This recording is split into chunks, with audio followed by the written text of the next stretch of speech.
Trip Zəngəzuru Azərbaycana bağlayacaq Zurabyan. Bakı Moskva ilə barışdı, İrəvanda 4 ölkəyə qarşı hərəkətə keçdi. Köçəryan Sərkisyan detalı. Azərbaycanla Türkiyənin bu addımı regionu silkələdi. İrandan reaksiya. Ankara Qəzzada bunları edəcək. Ordu da göndərir. Azərbaycan Rus dilli ölkədir. Putindən qəribə açıqlama. Paşinyan Azərbaycanı təbrik etdi. Trip layihəsinin həyata keçməsi ilə Zəngəzur iqtisadi baxımdan Azərbaycana daha çox bağlanacaq. Bu sözləri Erməni Milli Konqresinin koordinatoru Levon Zurabyan deyib. Azərbaycan yaxın qonşuları olan İran və Rusiya ilə münasibətlərini tədricən normallaşdırır. Tehran artıq bir müddətdir Bakı ilə təhdid dilində danışmır, irəli sürülən şərtləri qəbul edir. Səfirliyimizə hücum edən terrorçu Azərbaycanın israrlı tələbi ilə edam olundu. Eyni zamanda iki ölkə arasında iqtisadi sahədə də ciddi layihələr həyata keçirilir. Rusiya ilə münasibətlərdə də müsbət dönüş müşahidə olunur. Prezident İlham Əliyevlə Rusiyalı həmkarı Vladimir Putin arasında düşənbədə baş tutan görüşdən sonra bir sıra problemlərin aradan qalxacağı gözlənilir. Ermənistanla sülh danışıqları müsbət istiqamətdə irəliləyir. Bundan əlavə, Mərkəzi Asiya Respublikaları, Türkiyə, Pakistan və digər regional oyuncularla münasibətlər yüksək səviyyədədir. Qlobal İnfoaza danışan analitik Akşin Kərimov deyib ki, Azərbaycan regional və beynəlxalq oyuncuların strategiyasını özünün milli təhlükəsizlik maraqlarına uyğunlaşdırmağı yaxşı bacarır. Bu, Prezident İlham Əliyevin eksklüziv diplomatik, siyasi və geosiyasi qabiliyyəti ilə mümkün olur. Azərbaycan-Ermənistanla münasibətləri regional sülhün qurulmasını təmin edən plan kimi təklif edir və bununla aktorlar üzərində öhdəliklər yaranır. Rusiya, İran kimi oyuncuların Azərbaycanla yaxınlaşmağı prioritetləşdirməsi Bakının oyunçuluq qabiliyyətinin həmin dövlətlərin daxili siyasətinə göstərdiyi təsirlər fonunda da təhlil oluna bilər. Yəni, Azərbaycan regional arxitekturanı müəyyənləşdirən faktorları ona rəqib cəbhədə dayanan dövlətlərin daxili hərbi siyasi elitasına proyeksiya etməyi qismən bacarır. Bu, misal üçün İranda Azərbaycanla əlaqədar mühafizəkar dairələrlə liberal düşərgə arasındakı müzakirələrdə İlham Əliyevin portretlərinin küçələrdə qaldırılmasında özünü göstərir. Lakin bu areal getdikcə genişlənir. Vladimir Putinin Azal təyyarəsinin vurulmasına görə təqsirkarları müəyyənləşdirmək üçün təmizləmə əməliyyatına başlayacağı İlham Əliyev qətiyyətinin Rusiya dövlət aparatına sirayət edici əlamətlərini fraqmentləşdirir.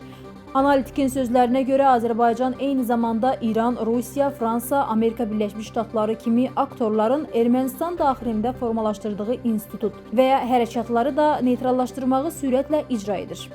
Bu qabiliyyət Ermənistandakı seçkinin nəticələrindən sonra daha da böyüyə bilər. Ehtimalla Vladimir Putin bunu Rusiya-Azərbaycan əlaqələrindəki regional maraqların çərçivəsinə daxil etməyə hədəfləyir.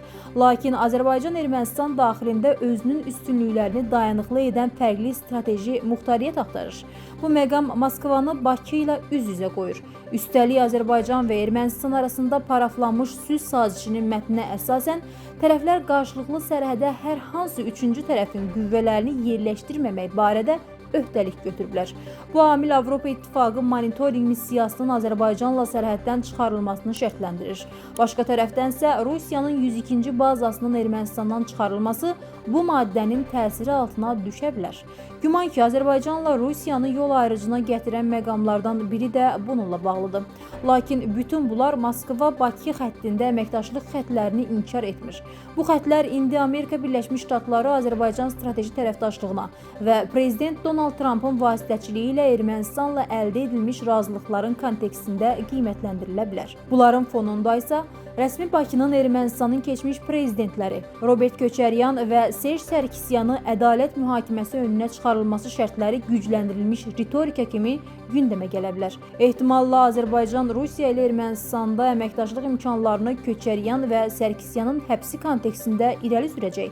Bakı bunun üçün Rusiyadan tələb edə bilər ki, Kreml Ermənistanda himayə etdiyi anti-Azərbaycan qüvvələr üzərindən kölgəsini çəksin. Bu, baş verəcəyi təqdirdə Robert Köçəryanla Serj Sərkisyanın ədalət önünə çıxarılmasına münbit şərait yaranacaq. Ancaq hələlik Azərbaycan Ermənistandakı seçki rejimini diqqətlə izləyir və onun nəticələri regionda açıq qalan məsələlərə yanaşmaları təzələyəcək. Türkiyənin Qars-Naxçıvan dəmir yolu layihəsinə rəsmi olaraq start verilməsi İranda narahatlıq yaradıb. 224 kilometrlik yeni dəmir yolu xətti Türkiyəni birbaşa Azərbaycanla birləşdirməyi hədəfləyir. Layihənin təməl qoyma mərasimi regionda böyük maraqla qarşılanıb. İranın Arman Meli nəşri mövzuya tənqidi yanaşaraq yazıb ki, bu layihə Tehranın tranzit rolu üçün təhlükə yarada bilər. Nəşr layihəni İrandan yan keçmək cəhdi kimi dəyərləndirərək, onu Amerika Birləşmiş Ştatlarının vasitəçiliyi ilə gedən Azərbaycan-Ermənistan sülh prosesi fonunda başlandığını qeyd edib.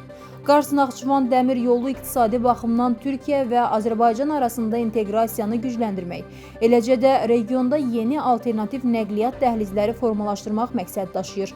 İran mediasının bu layihəyə qərəzli münasibəti isə Tehranın regional proseslərdə mövqeyini itirməsi ilə bağlı narahatlığının göstəricisi kimi qiymətləndirilir. Ötən gün Türkiyə Xarici İşlər Naziri Hakan Fidan ölkəsinin Qəzza zolağında atəşkəs razılaşmasını izləyəcəyini və vasitəçilik səylərini davam etdirəcək işçi qrupuna qoşulacağını açıqlamışdı. Artıq işçi qrupunda Ankaranın hansı addımlar atacağı barədə təfərrüat bəlli olmağa başlayıb. Atəşkəs prosesi 3 mərhələdə aparılacaq: humanitar, siyasi və hərbi. Türkiyənin işçi qrupunda rolu ilk növbədə humanitar koordinasiya, itkin düşmüş şəxslərin axtarışı və müəyyən edilməsi, eyni zamanda atəşkəs rejiminə nəzarətdir. Bu, ilk növbədə mülki xarakter daşıyacaq. Atəşkəs prosesinin son mərhələsində hərbi birləşmələrin yer alacağı bildirilir. Hərbi təşəbbüs olacağı təqdirdə BMT və ya NATO səviyyəsində addımların atılması da planlaşdırılır. Türkiyənin bütün mərhələlərdə iştirak edəcəyi, xüsusilə mülki və hərbi təşəbbüslərdə aktiv olacağı ifadə edilir. Qeyd edək ki, ötən gün İsrail ordusu Həmasla atəşkəsin qüvvəyə mindiyini açıqlamışdı. Azərbaycan demək olar ki, Rus dilli ölkədir və bu, onun Rusiya ilə münasibətlərinin inkişafına sadiqliyini göstərir. Bunu Rusiya prezidenti Vladimir Putin düşənbədə çıxışında deyib. Qeyd edim ki, Azərbaycanda demək olar hər yerdə Rus dilində danışırlar. Bu da ölkənin Rusiya ilə əlaqələrin inkişafına prinsipial səviyyədə sadiq olduğunu göstərir. Putin qeyd edib. Təsdiqlənmiş sülh Ermənistan-Azərbaycan gündəliyindəki bütün məsələlərin həll olunduğu demək deyil. Bunu Ermənistan baş naziri Nikol Paşinyan MDB-nin düşənbədə keçirilən sammitində deyib. Hələ qarşılıqlı ticari, iqtisadi, siyasi və mədəni əlaqələri möhkəmləndirməli, humanitar məsələləri həll etməliyik. Busa uzunmüddətli düşmənçilik tarixini nəzərə alsaq, asan iş deyil. Amma təsdiqlənmiş sülh bizə əminlik verir ki, bu məsələlər mərhələli şəkildə həll olunacaq. Sülhün təsdiqlənməsi münasibətilə mən təbrik edirəm yalnız Ermənistanı və Azərbaycanı deyil, həm də bütün MDB üzv dövlətlərini. Çünki bilirəm ki, siz hamınız bunu çox istəyirdiniz və bu baş verdi. Sülh indi reallıqdır. Bu münasibətlə hamımızı təbrik edirəm və bu müddət ərzində göstərilən dəstəyə görə MDB həmkarlarıma təşəkkürümü bildirirəm. Baş nazir vurğulayıb.